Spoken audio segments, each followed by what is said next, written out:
Bago po magsalita ang aking mensahero sa oras nito, akin po muna siyang ipakilala. Siya po ay isang Roman Catholic. Pinanganak ko siya ng Katoliko. Siya po ay former CFD Catholic Faith Defenders, Metro Manila, resource speaker and advisor on SDA 70 Adventist Apologetics. Siya po ay former CFLA-MP Catholically Apostolic Movement of the Philippines Bishop, Delegated National Head Chairman of Debating Team in Luzon, NCR Rizal Head Organizer. Siya po ay ERCCP Apologistic of the Roman Catholic Church in the Philippines, Founder and National President. Siya po ay former seminarian St. Paul of the Cross Seminary in Caloocan. Siya po ay graduate of Associate in Biblical Studies of St. Paul Bible Institute and Seminary. Siya po ay 5 years Iglesia ni Cristo, Secretariat Treasurer Choir. At siya po ay naging SDA po siya, Seventh Adventist ng July 2019, August 2019, 2020. Former Marquina SDA Church Liman. Nagliman po siya dyan sa Marquina Church sa Concepcion. At bumalik po sa SDA ng December 4, 2023. Siya po ay graduate of Bachelor of Arts in Theology, major in Apologetics at Philippine International Institute for Advanced Studies, PIIS.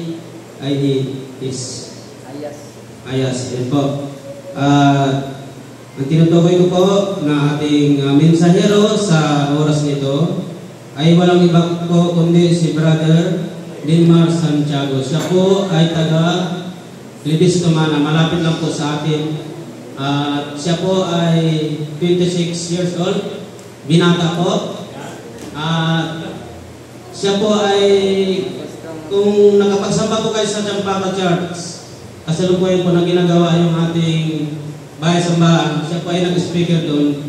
Siguro nakita niyo na po siya doon, kaya doon kami nagkilala sa Champaka Church. Kaya ngayon ay binibigay ko po ang pagkakataon sa kanya upang siya po ay pinadala ng ating Panginoon upang magbigay ng mensahe sa umagang ito.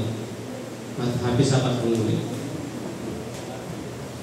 Happy Sabbath sa ating lahat, mga kapatid. So, ngayon po ay, gutom na ba o inaantok?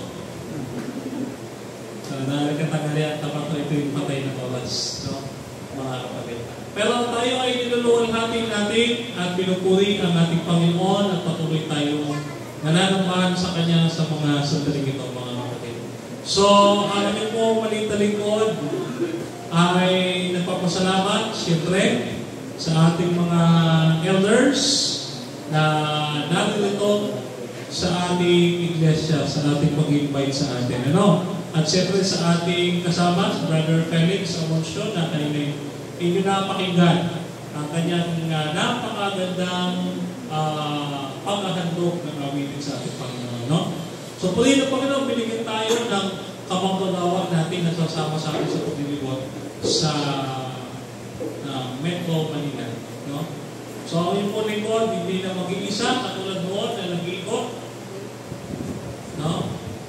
Dati mga po, babae yung makasama, pero ang binigyan ng Panginoon, lalaki pala. So, mga kapatid, ang ating pong pag-uusapan, kung hindi po napanood sa aking YouTube at Facebook, ay pinag-usapan po natin ang 6 sa 7 muling salita ng ating Panginoon. So, inuulit lang po natin sa ating mga kababayan Katoliko na mga panonood ng ating video, mga kapatid, ang Biblia ay hindi sa Katoliko.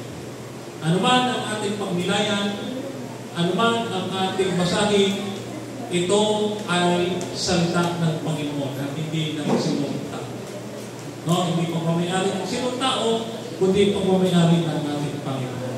No? Isa po sa napakagandang pagninilay, mga kapatid ko, ngayong sinasabi nilang Sabado de Gloria Kuno, lagi namang Gloria ang Sabado, mga kapatid. Ha? Glorious lagi ang Sabado. Sa ating walang Holy Week, Holy Saturday. Holy Sabbath Day. No? At dito, mga kapatid, ang pinag-uusapan po natin kanina sa ating lesson ay pag-ibig. Yan. Ipagpapatuloy po natin ang kwento ng ating pag-ibig ngayong tanghali nito. No? So, umpisahan po natin sa ating pinakapatutog na talata dito sa John chapter 19, verse 25 to 27, no? Na inyo po nakikita sa ating screen. No? So, ito po ay may papapansin po ako sa inyo ng mga bagay. No? Sino ang kasama ng ating Panginoon Kristo? Ano ang sinabi ng Panginoon Kristo? At ano ang dapat natin mapansin dito? No? Tatlo lamang ng mga bagay ang nais natin ibigay ngayong umagang ito, mga kapatid. No? Ano po ba konteksto ng mga talata na ating pinag-uusapan? Ano po ba yung mga konteksto o yung background ng ating pag-uusapan? Kung baga bago po tayo mag-usap, alamin natin kung ano yung nasa likod ng kwento. Okay. Ano yung nasa likod ng kwento, mga kapatid? Sabi diyan, in one of the most poignant moments in the Scripture, Jesus, even as He suffers on the cross, sabi diyan, no? Ayan, foresees, no? On the needs of others. Dito, mga kapatid, bagaman ang ating Panginoon Kristo'y nakapako na sa cross, no? Nakapako na sa cross ay iniisip niya pa rin, mga kapatid, ang pangangailangan ng iba. Tayo ba, mga kapatid, pagka tayo'y naghihirapan, iniisip ba natin yung pangangailangan pa ng iba? Tayo, mga tao, pagka tayo naghihirapan, wala tayong ibang iniisip kundi ang ating sarili. Paano kaya ako makakatakas sa ating problema? Halimbawa, tayo ay may problema sa buhay. Nahihirapan tayong lubha. Ang ating gustong gawin lamang ay ang makatakas sa problemang ito. Paano tayo makatakas sa problemang ito? Mga kapatid, siyempre gagawa tayo ng pagkain. Pero ang ating Panginoon Kristo, iba ang nasa isip. Ang nasa isip niya, siya na ang nahihirapan, siya pa ang tumitingin o nagmamalasakit sa kinakailangan ng iba. No? So, dito makikita natin, no? The passages reveals Christ's deep compassion even in the face of own agony, and serve as a call for us for the care for our mother with the same selfless love. Naalala ko, mga kapatid, ang tanging utos na dapat sundin ng mga kabataan, tulad ng ating mga kabataan bagong bautismo sa ating iglesia ngayon, igalang natin ang ating ama at ina. Sa panahon kasi ngayon, nawawala na yung paggalang sa mga magulang. Ano ang sabi ng utos? Pagka ikaw gumalang sa iyong mga magulang, ikaw ay pagpapalangin ng Diyos. hanggang sa iyong apo sa talampakan. Ngayon, lahat ng iyong henerasyon, pagpapalangin ng Panginoon. Katulad ng ipinakita ng Panginoon, ipinakikita niyo yung pag-ibig niya sa kanyang ina. Alam niyo, naalala ko, kung kayo'y may lola, ang lola ko, bago ko graduate ng college, ang sabi niya sa akin, Apo, ikaw na aking pinakapaboritong apo. Ang sabi niya, bago ikaw mag-graduate ng college, gusto ko aakit ako sa stage. Kasama ka. Oh? Alam niyo, mga kapatid, yung aking lola namatay bago ang graduation. 87 years old, namatay sa tumulong. Ano mo makunik sa ating sinasabi? No? Nakita natin yung pagpapahalaga ni Jesus sa kanyang ina. Gayun din dapat tayo sa ating mga magulang. Hindi lang sa ating ina, kundi maging din sa ating mga magulang. Habang nariyan sila, si Jesus mamamatay na, iiwanan niya ang kanyang mga magulang. Iniisip niya pa rin ang kanyang magulang. Sa ating buhay na ito, makamtan man natin ang lahat. Trabaho, pagpapala, lahat ng bagay. Ang kayamanan ng tao, pamilya. Kahit anong mangyari, pamilya ang sandalan natin sa lahat ng panahon. Kaya ating Panginoon Kristo, nagpakita siya ng care, pagmamalasakit sa kanyang ina nung siya'y mamamatay na. Di ba muna pagkakita? Halimbawa ng ating Panginoon Kristo. So, ano pa ang konteksto ng mga talata? Ano yung nais sabihin sa atin ng talata? Katulad ng ating awitin kanina, drawing nearer to the cross of Calvary during troublous times. Pagka tayo nahihirapan, sino tinatawag? Anak. Pagka may problema, text sa tropa. Tol, nasa ka? Bakit? May problema ko eh. Ano tayo? Ha? Ganun eh.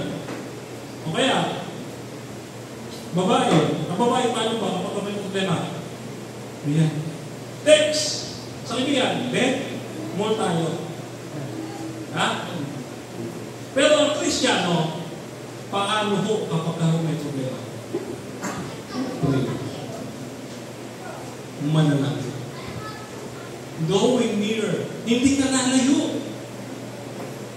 Kaya lagi kang lalapit sa krus. Habang ikaw yung problema, sino ba ang nagbibigay lakas ng loob sa ating magpatuloy sa buhay nito? No? Sino?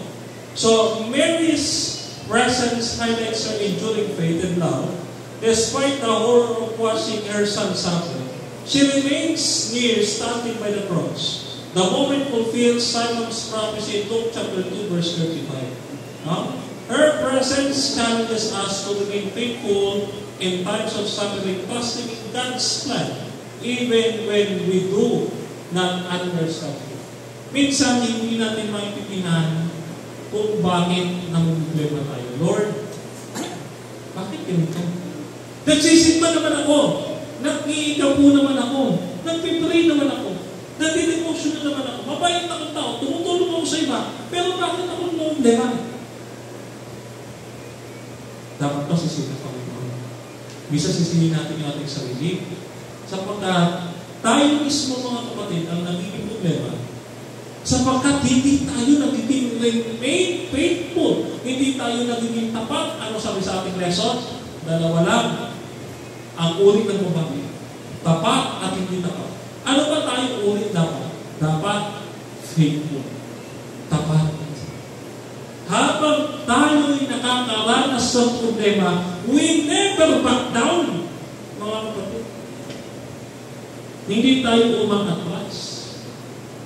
Bagkus tayo ay paabante, pasulong, tungo sa ating Panginoon. Yung iba kasi, pagka may problema, ang tahan, alam. Lalo kung inalayo sa Panginoon sa Kristo. Kapag ka may problema, barkada. Pagka may problema, ano gagawin? Puto natin, no? Ang dami ngayong mga kabataan at mga kapatid, halos ang bagong statistiko ng ating bansa. Karamihan sa mga kabataan ngayon, ang kinamamatay, hindi HIV. Suicide, mga kapatid. Depression, anxiety. Yan ang nagiging kaswal na dahilan ng isang kabataan kung bakit napaka-akal mamatay ng napakaraming kabataan ngayon. Kaya kapag kami tuloy, itinuturo sa atin ng Biblia na tayo ay lumapit sa Panginoon pagka tayo may problema. Instead na tayo lumayo, lumapit tayo sa Panginoon. Sa lahat, mga kapatid, ang solusyon. Diba? May nakausap ko kahapon, convert natin ito yung CGI, yung dati ka. Sabi niya, brother, napapagod na ako. Bakit ka niya napapagod? 14 years old na napapagod. Ano yung sabihin na napapagod? Pinagsabihan ko, ano sabi ko? Malayo ka lang sa Panginoon sa Kristo kasi nararamdaman pagod ka. Tandaan natin, sinabi ng Panginoon, bibigyan ko kayo ng kapahingahan. Bakit ka pagod? Malayo ka sa Panginoon. Yun ang pagnilayan natin. Napapagod tayo dahil malayo tayo sa Panginoon. Kaya kailangan lalapit tayo. So John identified as the disciple whom Jesus loved. Is also present. The loyalty stands contrast to the disciple who fled. Dito, mga kapatid, nakita natin, lahat ng alagad ng Panginoon, iniwan siya. Diba katulad ni Pedro? Nasabi nila si Pedro daw ang unang papa sa Roma. Bakit hindi mo ng Panginoon Kristo? Ang tinawag ni Kristo na kanyang pinakamamahal, hindi si Pedro, kundi si Juan. Bakit? Sa lang nila natinig? Gusto niyo ba matulad kay Pedro o kay Juan? Bakit Juan? Diba? Dahil si Juan, wala siyang takot na natinig siya doon sa ibaba ng Panginoong Kristo, nakatingin siya. Kahit mawalan siya ng pag-asa, alam niya na yung kanyang tagapagligtas. Mamamatay, nakatingin siya, nakatingala sa krus. Yung kanyang pag-asa na mamatay, unti-unti hanggang ang Panginoong Kristo yung namamatay doon. Pero siya, punong-puno ng pag-asa. Bakit? Naintindihan niya, nung mamatay ang Panginoong Kristo, mga kapatid, ang kanyang pag-asa ay mananatili. Pagkatang sa Kristo, bumago na magulit sa pagpatay, gaya ng kanyang pinangako sa kanya. No? So, ano nga ulit yung ating natutuhan sa ating sinasabi? Compassionate to others. Bagaman tayo nahihirapang lubos, tayo pa rin ay manatiling nagmamalasakit sa ibang tao. No? So, Jesus addressed Mary as woman. Not out of disrespect, but as a term to understand and significance that He protects her dignity and assures her future well-being. Even in exaggerating pain, Jesus exemplifies selflessness. He does not focus on the suffering, but on the needs of others. Kahit na nahihirapan siya, nakapokus pa rin siya doon sa pangangailangan ng Panginoon. Mula nang maglingkod ang Panginoong Kristo hanggang namatay ang kanyang iniisip, pangangailangan ng iba. Nakita niyo mga kapatid, ang tao,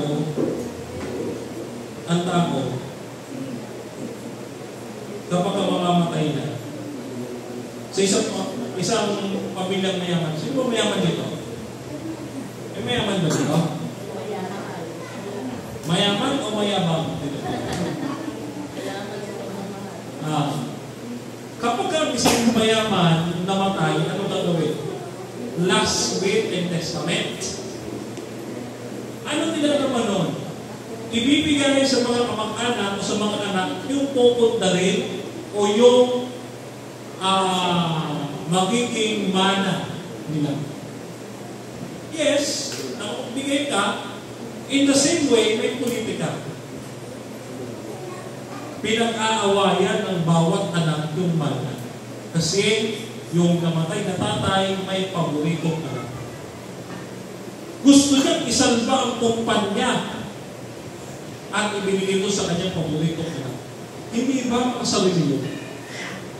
Ang Panginoon Kristo, pagaman hindi niya kailangang lubos si Juan, ipinagkatiwala niya ang kanyang kayamanan doon sa kanyang nag-iisang alagad na nandatiling tapat sa kanya. Ulitin natin, ano ang kayamanan ng tao? Ang inyong mga magulang. Ang ating mga magulang, mga kapatid. Iyan ang mawala na ang lahat. Huwag lang ang ating magulang. No? Malaki ang paggalang at pagrespeto ko sa ating magulang. Wala ako dito kung hindi nila ako napag-aral. Wala ako dito kung hindi nila ako pinalaki, mga kapatid. Kaya salamat sa Diyos sa buhay nila dahil umilang sila. Nagkaroon ng gaya ko na naglilingkod sa Diyos sa inyong harapan ngayong ang ito. No? Yan. So, by saying, here is your mother, Jesus is thus married to John's hair. So, this set, or this act creates a new familial bond showing that the family of faith transcends biological relationship. No? Yan. So dito makikita natin, hindi lang kaibigan ang turing ni Jesus sa atin, kundi kapatid na. Dito yung maliwanag, mga kapatid, hindi lang basta-basta. Doon, pagkat tayo'y naging tapat sa Panginoon, hindi lang kaibigan, more on kaibigan ang turing niya sa atin, kundi kapatid ka pa. No? Kasama niyang magmamana at maghahari sa kaharian ng kanyang Ama na nasa langit. Mga kapatid. No? Yan. Exile. So, faithfulness amid suffering. Nakita niyo po yung pagkakaisa ng diwa ng ating pinag-usapan. Kanina, maging compassion or maging compassionate sa iba sa kabila ng paghirap. Ito'y maging tapat. No? Idinidiin natin, mga kapatid, that John immediately obeys Jesus' command. Taking Mary into his own home, his response reflects a heart of a true disciple and acts of love and obedience to Christ's word. No? Dito, ang tunay na alagad ni Jesus, ayon sa Juan 10:27, nakikinig ng kanyang salita. Ang isang tunay na alagad ng Panginoon Kristo, ang lahat ng kanya sasabihin, pakikinggan niya.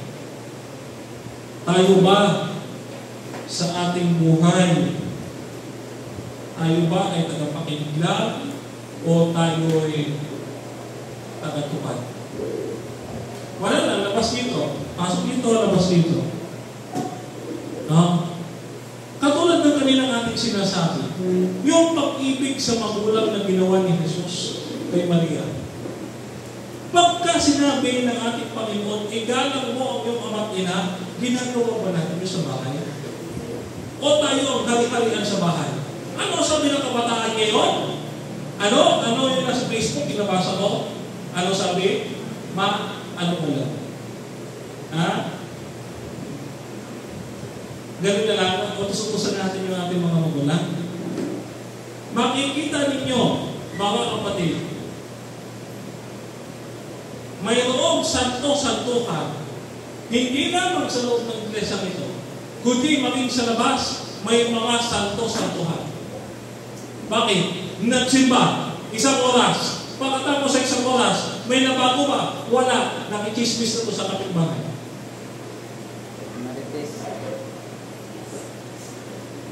Ganun po ang nangyari. Ano, napuntahan mo kanyang ginawang isang oras sa pagsisimba? Wala. Sabi niya, bawas lang daw ng kasalanan. So, ang intensyon mo, bawasan lang yung kasalanan mo. Hindi mo maglingkod ka sa Panginoon. May narinig ako minsan rin ay, friend, magsisimba lang ako, magbabawas ang kasalanan. At di ba, nabawasan ang kasalanan mo? Umupo ka lang, nakinig ka lang, tapos okay na. No? So, ano ang application nito para sa atin ngayon? No? Jesus' example calls us to look beyond our own struggles and serve them in need. So, who in your life is in need of care, support, and compassion? Like Jesus, we are called to love selflessly, even when it is inconvenient or difficult. So, pinakikita sa atin na Panginoon Kristo, ito isang panawagan sa atin na sa kabila ng paghihirap natin, matuto tayo magmahal. Pagka dinipay mo ang pag-ibig, hindi pwedeng nawawala ang paghihirap. Nandyan ang pag-ibig. Kaya kahit sabihin ng isang mag-asawa o ng mag-jowa, nahihirapan na ako sa iyo. Hindi ibig sabihin na nahihirapan ka, hindi ka na magiging faithful sa Kanya. Mag-uusap kayo, aayusin niyo, at kayo'y magkakaayos. Gayon din sa Panginoon, hindi dahil po nahihirapan tayo, mga kapatid, iiwanan natin si Lord. Mas lalo pa tayo dapat lumapit sa ating Panginoon. No? So Jesus demonstrated the importance of caring for the families and those entrusted to us. Thus, extend to the family of faith within our church, mga kapatid. So, ini-extend natin ang pag-ibig hindi lang sa bawat isa, kundi sa lahat ng ating kapatiran sa loob ng iglesia. Ano pa? Mary's and John's presence at the cross teaches us to remain steadfast in the times of trial. No? So, yung hindi tayo aalis sa piling ng Panginoon pagka tayo nahihirapan. Dahil alam natin at tanging solusyon sa buhay na ito ay ang ating Panginoong Jesucristo. Ano ang conclusion natin? So, in this tender exchange between Jesus, Mary, and John, we see the heart of God, compassionate, selfless, and full of love. Christ, even in His darkest hour, teaches us to prioritize the needs of others and to create a community of care and support. So as we reflect, mga kapatid, dito sa mga talatang ito, ulitin natin, to extend compassion, to take responsibility to those entrusted to us, and remaining faithful. Tatlong bagay po, mga kapatid. Pagka tayo nahihirapan, isipin natin ang iba, mahalin natin ang iniwan sa atin, at manatili tayong tapat. Ito ang lesson na makukuha natin sa krus, mga kapatid. Ito sa ating pinag-usapan. So let us be like Mary and John, stood near the cross, learning from our Savior's example of sacrificial love. No? Okay? So, yan po, mga kapatid, ang ating message ngayong umaga. Na kapag tayo may problema, gamit lang sa ating Panginoon. Huwag na huwag natin iiwan ang Panginoong Jesucristo. No? At tayo'y hindi iiwanan niya at siya mananatili sa ating mga kapatid. No? Kaya naman, dalangin ko, mga kapatid, dalangin natin. No? Dalangin natin that we take our Lord God for the example of Jesus. Being compassion even in the greatest suffering, teach us to love selflessly. To care for those in need and to be faithful in all circumstances. May we be like John, obey your call to care for others and create bonds of love within the family of faith. In Jesus' name, Amen. Okay? So mga kapatid, tatlong bagay ulit ang ating matututuhan sa krus. Sa kabila ng ating paghihirap, maging mapagkalingat o malasakit tayo sa iba. David, kaagapay at kasama ng pamamalasakit sa iba ay ang pangangalaga doon sa nag-iwan sa atin. At higit sa lahat, ang pagiging tapat sa Panginoon sa kabila ng ating paghihirap. So nawa mga kapatid, habang tayo'y nahihirapan sa sanlibutan ito, manatili tayo tapat sa Panginoon hanggang wakas para tayo'y makasama niya sa kanyang muling pagbabalik. Muli po mga kapatid, ang inyong po maling talikod, Brother Denmar Santiago, nagpapaalala parati. Ating patuloy na sampalatayanan ang misteryo ng ating pananampalataya. Si Jesus ay namatay, si Jesus ay muling nabuhay, at si Jesus ay babalik sa wakas ng panahon. Kaya mga kapatid, kaibigan, malapit na dumating si Kristo, maganda na tayo upang sa pagsalubong sa Kanya, walang mahiro kahit isa, magkakasama tayo doon sa bayang banal na ipinangako sa bawat isa sa atin. Muli po mga kapatid, happy Sabbath sa ating lahat at pagpalain tayo ng ating Panginoon.